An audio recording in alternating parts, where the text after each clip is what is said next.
Obrigado. Deixa eu me apresentar. Eu sou o Carlos, em recuperação de muita coisa, mas principalmente da necessidade de controle. Antes de começar a palestra, eu quero falar com vocês, quero me apresentar um pouquinho.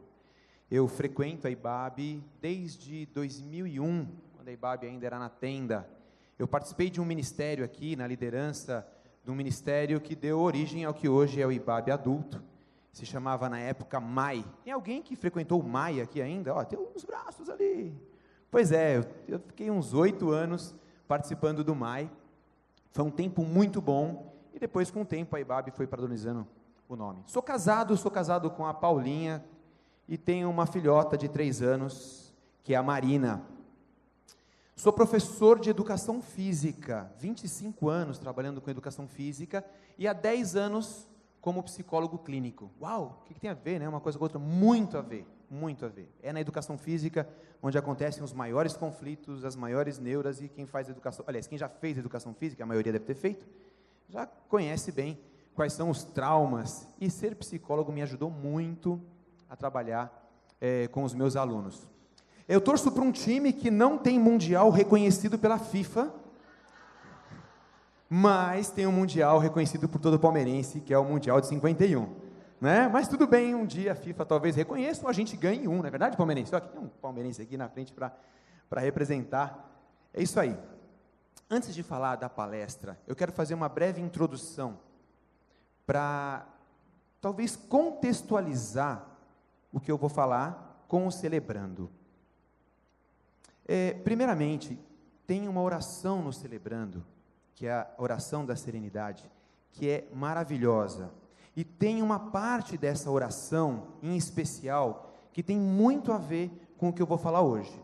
Então, acho que vocês, melhores do que eu, podem me ajudar. Senhor, nos conceda serenidade, aceitar o que eu não posso mudar, coragem para mudar o que posso, sabedoria para discernir entre um e outro. Vamos parar aqui. Mas coragem para mudar aquilo que eu identifico que eu preciso mudar. Também, eu quero dizer que essa palestra, eu tenho falado em alguns lugares sobre ela, e é uma adaptação de um livro do Paulo Vieira, que é da Febracis, e eu fiz formação em coach também pela Febracis. Então essa palestra é uma adaptação do livro dele. E eu fiz uma adaptação também pensando aqui no CR. Tá? E eu queria começar a nossa palestra hoje com uma pergunta. Você sabe o que é vida abundante? Tem um versículo bem conhecido de todo mundo, João 10:10, que diz o quê? Jesus fala que veio para nos dar vida e vida em abundância. O que é essa vida em abundância? É só uma coisa espiritual. Talvez você pense, talvez algumas pessoas defendam que essa vida abundante é algo que fica só no mundo espiritual. Eu entendo que essa vida abundante é uma aplicação para a sua vida agora. Então, o que é vida abundante? O que seria essa vida abundante? Eu tenho aqui uma imagem que dá uma ideia do que seria abundância e do seu oposto, escassez. E aí a gente sabe que na nossa vida a gente passa em vários momentos por momentos de escassez. Mas não significa que a sua vida precisa ser uma vida de escassez. E aí o grande desafio é como realizar na minha vida a promessa que Jesus fez para a gente. Como passar do lado da escassez para o lado da abundância. E a outra pergunta que eu faço é, o que tem te impedido de ter uma vida abundante? Quais são as questões na sua vida que impedem que você esteja vivendo a vida abundante? Talvez você fale, minha vida não é abundante porque eu estou vivendo um momento de desemprego. Minha vida não é abundante porque eu estou vivendo uma dificuldade no casamento, uma dificuldade financeira, e ali tem alguns dos vários exemplos, e aqui a gente, nos celebrando, sabe que a gente está buscando vida abundante em vários aspectos, que talvez alguns estejam aí, vários aspectos para que você possa ter a vida abundante.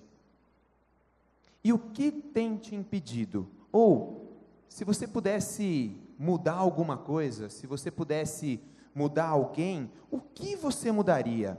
Ou quem você mudaria? Ou talvez você fale assim, eu não tenho vida abundante, porque aqui no Brasil a coisa está muito feia, então eu não tenho uma vida abundante de emprego ou de educação, porque nossos políticos não ajudam. Ou eu não tenho vida abundante porque a minha esposa ou meu marido não me ajuda, ele só me dá trabalho. Eu não tenho vida abundante, porque está tudo caro. Então, se você pudesse escolher, o que você mudaria na esfera exterior aí, para que você pudesse ter essa vida abundante? Se você, ao responder essa pergunta, você está colocando a responsabilidade nas pessoas, em outra pessoa que não seja você, em alguma coisa que não seja de sua responsabilidade, isso está impedindo que você realmente avance. O momento que você fala, não sou eu que vou mudar, aliás, não são as coisas que precisam mudar, não é o governo que precisa mudar, não é minha esposa ou meu marido que precisa mudar, eu preciso mudar. Muito bem, eu queria falar com vocês sobre a primeira definição, a gente tem aqui no multimídia, a primeira definição de autorresponsabilidade. É a crença que você é o único responsável pela vida que tem levado, sendo assim, o único que pode mudá-lo. Mas, Carlos, como assim? Eu sou responsável por tudo que acontece na minha vida? Presta atenção. Tem uma diferença entre culpa e responsabilidade. Eu fui abusado, fui abusada. Você tem culpa nisso? Não. Você não tem culpa nisso. Culpa é diferente de responsabilidade. A sua responsabilidade começa no segundo seguinte ao que fizeram com você. Obrigado. No segundo seguinte ao que fizeram com você. Então você não é o culpado pelas tragédias que acontecem na sua vida. Há uns anos atrás, o pastor Erovaldo, aqui na IBAB, numa mensagem, ele disse o seguinte, o sofrimento é inerente ao fato de se ser humano. Eu tenho aqui essa frase exatamente como ele diz. Ou seja, o sofrimento é inerente, depois da queda do homem, o sofrer é inerente a estar vivo. Foram exatamente com essas palavras, eu tinha a ideia na cabeça aqui. E uma outra frase que tem muito sentido, principalmente quando a gente conhece a pessoa, é a frase seguinte: a dor é inevitável, mas o sofrimento é opcional. Parece um super chavão. A dor é inevitável, mas o sofrimento é opcional. Quando a gente conhece a história do Tim Hansel, a gente sabe o que ele está querendo dizer. Tim Hansel era um professor que queria fazer diferença na vida dos seus alunos. Então ele sempre se envolvia em muitas atividades com seus alunos, até que um dia, numa das atividades de montanhismo, ele sofreu uma queda. E nessa queda ele teve várias lesões, e uma das lesões comprometeu seriamente a cervical, gerando uma dor insuportável, constante, uma dor que não ia embora. E ele conta na biografia dele, que ele por muitas vezes ele falou com Deus: Deus, me cura, tira essa dor é demais para mim. E por muitos anos, e ele conta, ele fala assim, milhares de vezes eu orei pedindo cura. E sabe o que aconteceu? Ele não foi curado da dor, mas ele foi curado da maneira com que ele enxergava aquela dor. E apesar da dor, ele conseguiu se manter vivo, ativo e fazendo diferença na vida de muitas pessoas. Então, é a maneira com que a gente lida com a dor, lida com o sofrimento, que faz toda a diferença. Qual a diferença entre controle e comando? Então assim, você não controla o mar, você não controla o vento, tempestade, maré, mas você controla, ou pelo menos deveria controlar, o que é o barco da sua vida. Como que está a sua vida hoje em termos de controle? Você está mais à deriva, ou você realmente está conduzindo os passos da sua vida, tendo Deus no controle de todas as coisas e você no comando da direção do seu barco? Tem uma música de um cantor famoso, Zeca Pagodinho. A música dele é clássica. Deixa a vida me levar, vida leva eu. Esse é a típica pessoa que está naufragando. Quando você fala que você está navegando na internet, você navega na internet, você naufraga na internet. Você começa, você vai para um lado e vai para o outro. Então, muitas vezes a gente faz a mesma coisa com a vida. A gente vai indo aqui, bateu num lugar, não deu, não deu. E você vai por tentativa e erro, sem organização, sem planejamento. Então, onde você vai chegar com isso? Eu gosto muito de usar as frases e histórias que trazem modelos de responsabilidade. E há alguns meses, o Ed pregou uma mensagem sobre uma mulher chamada Abigail. Abigail era casada com Nabal, que tinha um significado do próprio nome horroroso.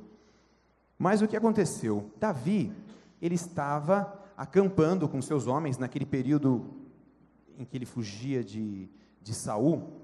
Estava com seus homens acampando nas terras de Nabal. Até que certo dia, ele foi falar, pediu para um dos seus servos falar com Nabal, e pediu para Nabal: olha, a gente tem estado aqui nas suas terras, a gente tem estado do lado dos seus rebanhos, enquanto a gente esteve aqui, nada de mal aconteceu com os seus rebanhos. Será que você não poderia nos fornecer um pouco de comida e um pouco de bebida? Nabal olhou e falou: quê? Davi? Sai para lá, não vou ajudar, não tenho nada a ver com Davi, eu não vou ajudar. E os servos de Davi voltaram com essa notícia. Davi se enfureceu e falou assim: quer saber de uma coisa? Eu vou invadir a terra. Davi não era fraco, né? Eu vou invadir a terra desse Nabal, eu não vou deixar um vivo lá. O que aconteceu? Os funcionários de Nabal, sabendo disso, correram para Abigail, que era a esposa de Nabal, e falaram: Abigail, é o seguinte, o Davi está vindo aí para matar todo mundo, porque o seu marido não quis fornecer um pouco de comida e bebida. Abigail na hora falou assim: junta o que você puder juntar de comida, de bebida, fez uma baita carroça, e foi em direção aos homens de Davi, que já estavam vindo em direção a Nabal. Se encontraram, e a Abigail falou assim: meu senhor, me perdoe, eu sou a responsável, eu não fiquei sabendo que o senhor precisava de comida, mas olha, receba aqui essa comida, e por favor, não faça nada a ninguém.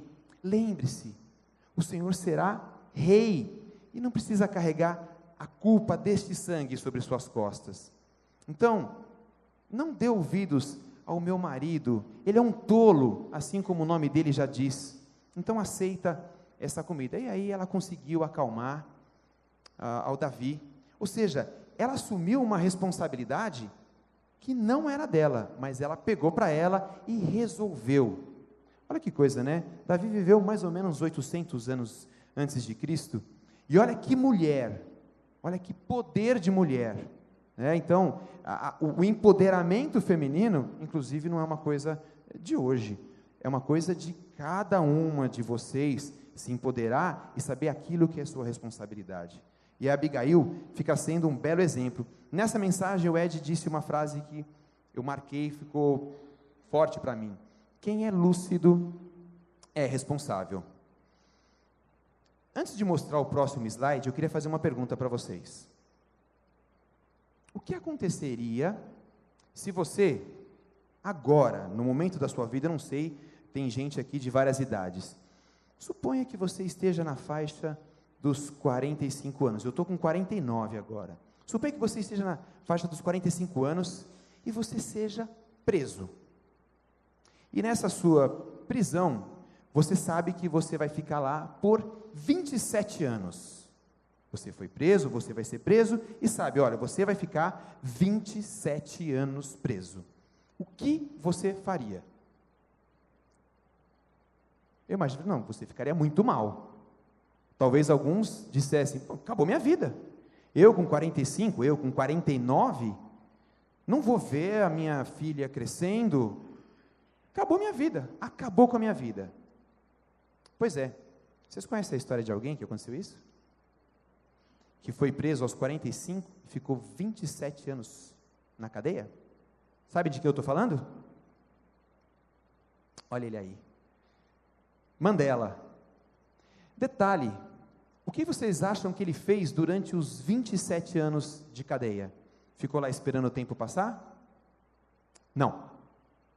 Ele fez administração pública, direito penal, direito internacional, e ele se preparou para ser o homem que ele foi. Ele esteve preso e disse o seguinte: o meu corpo vocês podem prender, mas a minha alma não. O meu corpo vocês podem prender, mas os meus sonhos, não. O slide seguinte, ele dá duas frases muito legais. Meu corpo eles podem ter prendido, mas a minha mente sou eu que controlo. Posso responsabilizá-lo pelas suas atitudes, porém eu sou o único responsável pelos meus sentimentos. Você é o único responsável pelos seus sentimentos. O que a Bíblia fala sobre responsabilidade sobre os seus atos?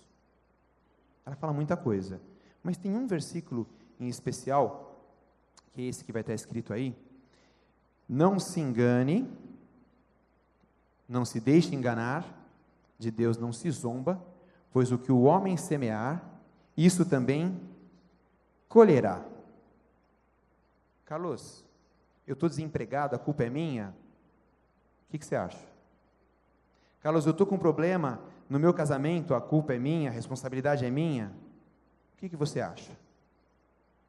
Então eu vou dar alguns exemplos que eu acho que fazem muito sentido. Por exemplo, eu coloquei ali que desemprego, filhos nas drogas ou envolvimento com as drogas são uma das consequências de algumas das nossas ações. Quantos de vocês que perderam o emprego e enquanto estava empregado, não investiram em novos conhecimentos, não investiram em treinamento, em livros, em cursos, em se tornar cada vez mais um profissional melhor, e na hora que chegou o corte, você entrou na fila. Outros que estavam na mesma função que você, não entraram. Será que você foi responsável? Ou então, se você está passando por um problema financeiro, e aí de repente você não sabe como sair dele, eu faço uma pergunta: quantos de vocês já leram algum livro sobre administração financeira? Assistiram algum curso sobre administração financeira? Hoje, na internet, você tem centenas de pessoas ensinando muita coisa legal sobre vários assuntos, inclusive administração financeira. Você sabe que não ter dinheiro não significa que, aliás, desculpa, não é esse o termo.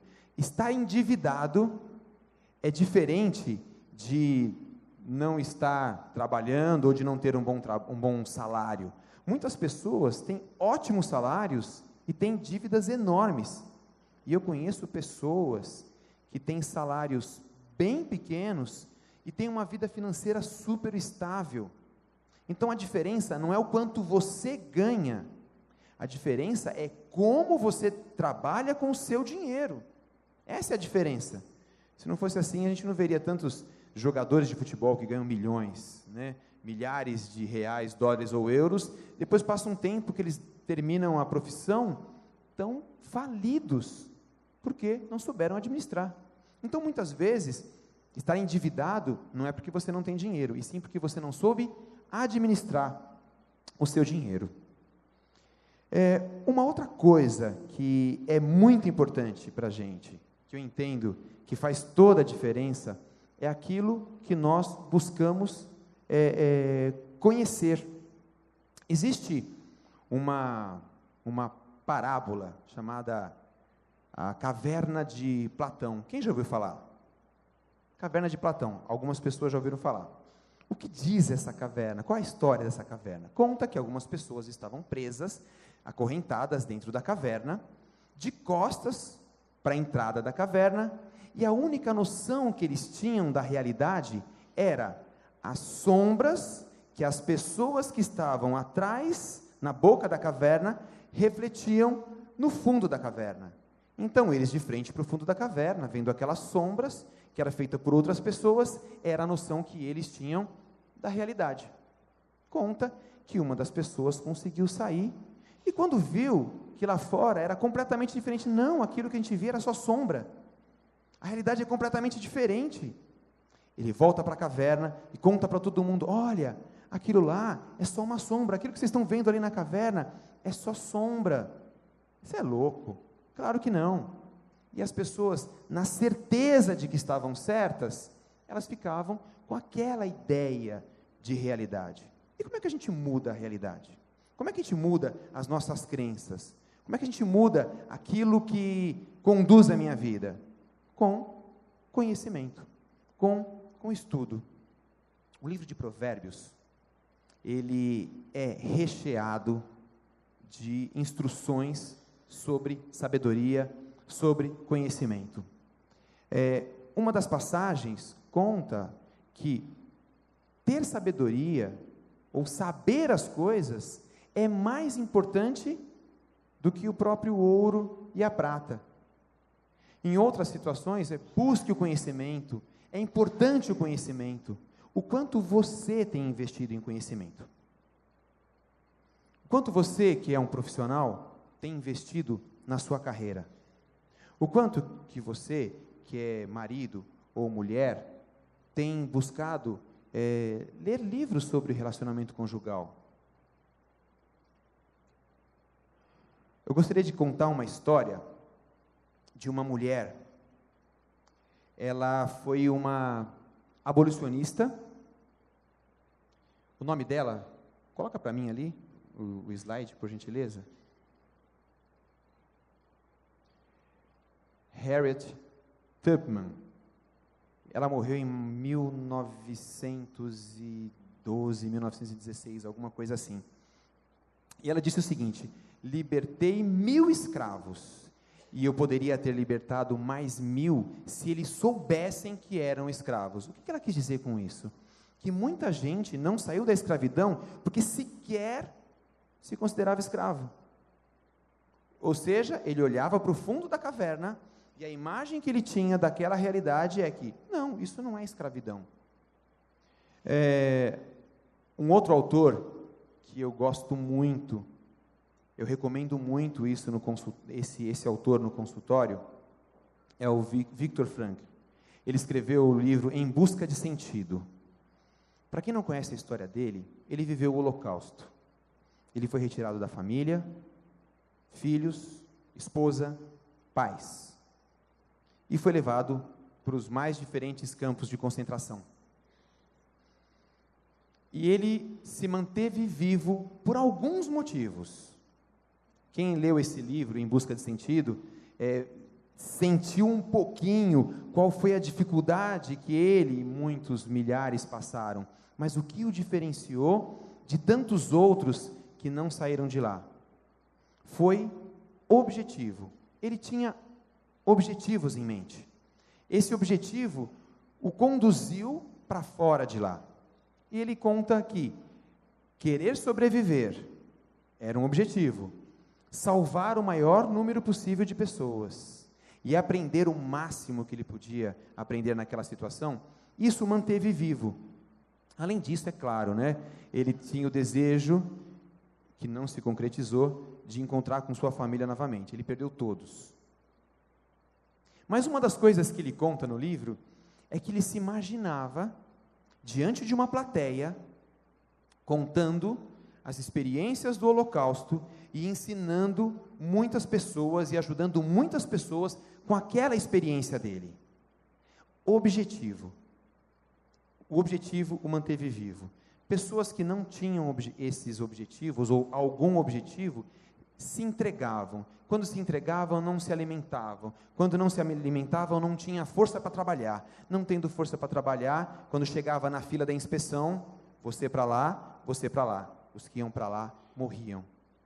E ele, percebendo que, na hora que ia ser escolhido, a fisionomia era muito importante, mesmo estando fraco, com pouca comida, ele se postava firme, um olhar para frente e falava: estou aqui, pronto para trabalhar. Por quê? Porque eu quero viver. O objetivo determina o que você vai fazer.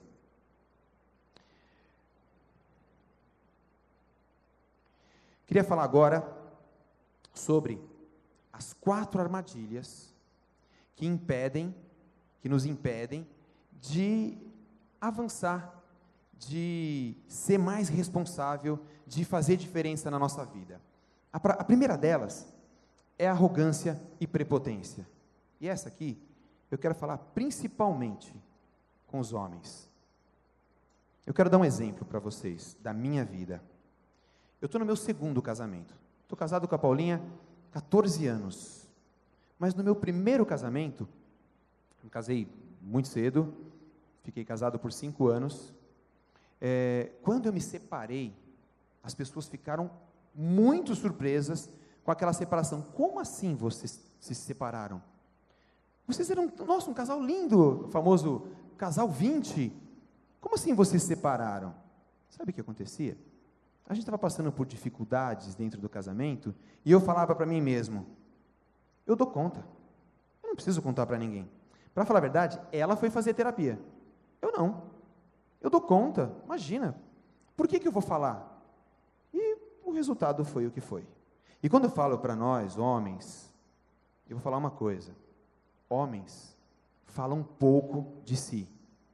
Aqui no Celebrando é uma oportunidade em que muitos homens estão aprendendo a falar de si, mas muitos, para não dizer a maioria dos homens, eles não contam o que está acontecendo nas suas vidas. Recentemente perdemos um amigo aqui na IBAB. Ele se suicidou. E foi uma surpresa para todos nós. É claro, o suicídio é sempre uma surpresa. Mas ele estava passando por sérias questões pessoais, que não vem ao caso eu falar aqui. Mas ele serve de exemplo para muita gente que está passando por dificuldade e não se abre, e não vai procurar ajuda, e não vai procurar conhecimento, novas possibilidades, novas ideias de sombra na parede, não, novas ideias de realidade. E aí, com isso, muitos se perdem, muitos levam uma vida de escassez. Por quê? Porque acham que dão conta. É claro que não é só os homens. Eu estou falando dos homens porque eu estou falando de um exemplo meu. Eu fui assim e acabou sendo dando no que deu. Outra questão que nos interfere é a vaidade. Eu faço coisas para me mostrar e não fazer coisas porque eu tinha que fazer. Por vaidade, eu gasto com coisas que eu não preciso para mostrar para a gente que eu não conheço aquilo que eu não sou.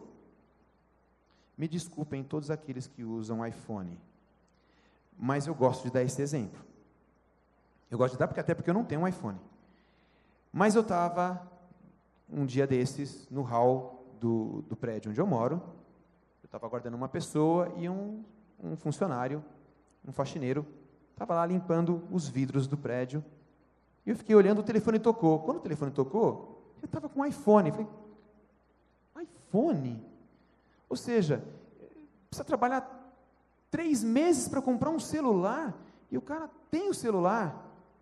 Ok, eu costumo falar, a gente gasta dinheiro com aquilo que a gente quer, a gente caminha com quem a gente quer, e a gente gasta o tempo com o que a gente quer. Mas, e o resultado disso?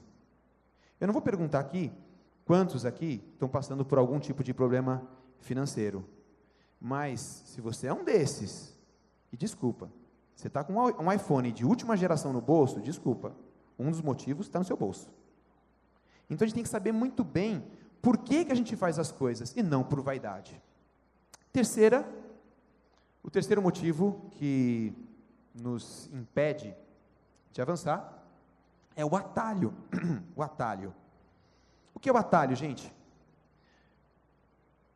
O atalho é um caminho mais rápido para atingir algum objetivo. Eu vou falar o seguinte: se atalho fosse bom, não chamaria atalho, chamaria caminho. Atalho sempre tem um alto risco. As pessoas querem enriquecer rápido, tomam alguns atalhos. Alguns conseguem a cadeia, outros ainda conseguem se escapar. Mas, gente, o atalho não é o caminho para a sua vida abundante, para a sua tranquilidade. Então, busque sempre o caminho.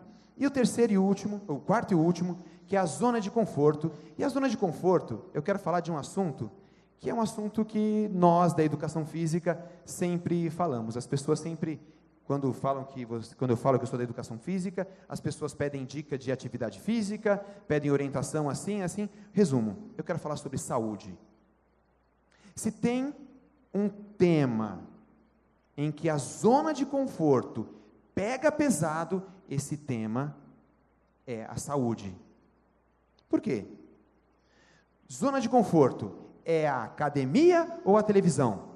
O filminho ou a série? É a televisão, o filme, a série. Zona de conforto é aquela alimentação mais controlada ou aquela alimentação mais liberada em que eu vou comer pizza e eu como a pizza inteira? Zona de conforto. É muito mais confortável eu comer 3, 4 pedaços de pizza a comer um pedaço e meio, 2, né? Eu ainda estou sendo bem legal, né? 2 pedaços de pizza são calóricos demais, mas tem gente que extrapola. Então eu quero colocar aqui um modelo para você pensar um pouquinho como se utilizar de um caminho para começar a pensar na mudança. Então vamos lá, o exercício é o seguinte: a área é a saúde, a armadilha, que impede a gente de ter um corpo mais saudável, é a zona de conforto. Identificando o comportamento negativo, como muito carboidrato. Carboidrato é pizza, farinha branca, né, gente? Pizza, massa, pão, o que mais? Coxinha, o que mais? Bom, gente, carboidrato em geral, né? Açúcar também é um fator super complicante, principalmente para aqueles que têm, como eu, pai diabético, família da minha mãe, avô diabético, todos os meus tios diabéticos, família da minha mãe, todos os meus tios cardíacos. Pensa, diabetes? Diabetes. Você acha que eu faço o que com açúcar? Eu corto açúcar. Praticamente não como nada com açúcar. É claro que tem açúcar na pizza, tem para fazer a massa, tem açúcar no pão, tem, mas o doce eu pego leve. O cafezinho é com adoçante. Por quê? Porque eu sei que na minha 2 famílias tem a possibilidade de diabetes. Então eu sempre me controlo. Aliás, uma perguntinha. Qual foi a última vez que você fez um hemograma completo? Há quanto tempo você não visita um médico? E aí chega as doenças chamadas doenças silenciosas, como diabetes e os problemas cardíacos, e aí, se você estivesse se avaliando, você poderia ter identificado muito antes. Há quanto tempo você não vai ao médico? E aí acontece alguma coisa com você, a responsabilidade e culpa é sua mesmo. E aí quais são as ações positivas? Aí tem lá no finalzinho, ações positivas. Zerar o açúcar. Zerar, gente. Quer mudar? Precisa tomar atitude, zerar. Eu preciso comer metade do carboidrato que eu como hoje. Você quer ter uma vida mais saudável, um corpo mais saudável? Você precisa cortar. Você precisa evitar algumas facilidades da vida. Eu gosto muito de dar um exemplo. Vira e mexe, como eu moro na região da Zona Oeste, vira e mexe, eu estou ali na Vila Madalena, no metrô Vila Madalena. E quem já pegou aquele metrô, sabe que na saída do metrô, tem 2 escadas rolantes enormes, não tem? Você pega qual? A rolante ou você vai pela escada normal? Quem pega a escada normal aqui? Levanta a mão. A minoria. A minoria. Gente, é academia grátis. Você tem a chance de fazer atividade física gratuitamente, por que não faz? Entende? Entende como você tem a chance de mudar e as oportunidades estão muito próximas, né? Então, quando eu vou para a Vila Madalena, como eu sempre, vira e mexe, eu estou falando desse assunto, eu olho para a escada rolante, olho para outra, eu vou para outra, eu subo, eu sei, cansa, chega lá em cima, pois é, chega lá em cima assim, mas precisa, gente, você quer ter saúde ou não? Precisa. E agora, eu quero colocar para vocês aqui 4 palavrinhas que a gente se engana. 4 palavrinhas que a gente se engana. Quantas vezes e quantas passagens de ano você não disse o seguinte: esse ano eu tenho que ir para a academia? Ou então, eu preciso tirar o açúcar. Ou eu quero ganhar mais dinheiro. Quem que não quer ganhar mais dinheiro? Eu vou tentar, esse vou tentar é demais. Quando você convida alguém para ir na sua casa, ou para algum lugar, eu vou tentar. Esse vou tentar é uma mentirinha que a pessoa diz para ela mesma, de um jeito mais ameno, para falar assim, eu não vou. Então são mentirinhas que a gente conta para a gente mesmo. Então eu queria desafiar vocês agora a mudarem. Toda vez que vocês falarem, eu tenho que, eu preciso, eu quero e eu vou tentar, eu sugiro que vocês comecem a usar agora essa palavrinha que vai aparecer aí, que é, eu me comprometo. Eu me comprometo a te visitar, eu me comprometo a ir na sua casa, eu me comprometo com a atividade física. É diferente, não, eu me comprometo com você, eu me comprometo comigo mesmo, que eu vou tirar o máximo que eu puder tirar do açúcar ou da farinha branca da minha vida. Isso é uma palavra que é bem diferente, tem um peso completamente diferente da palavra, eu vou tentar. E aí quando você se compromete, é muito importante que ao se comprometer, você estabeleça objetivos muito claros. Objetivos que na formação em coach, a gente aprendeu que são objetivos SMART. O que é objetivo SMART? Todas as vezes que você vai montar um objetivo para a sua vida, esse objetivo, para ser mais eficiente, para não ficar só no vou tentar, ele precisa ser específico. Vou para a academia. Vou para a academia 3 vezes por semana. Então ele é específico, eu vou para a academia, eu vou 3 vezes por semana para a academia, eu vou melhorar o meu condicionamento físico. Hoje eu consigo correr sem precisar parar? Eu consigo correr 30 minutos. Vamos supor que esse seja o seu caso.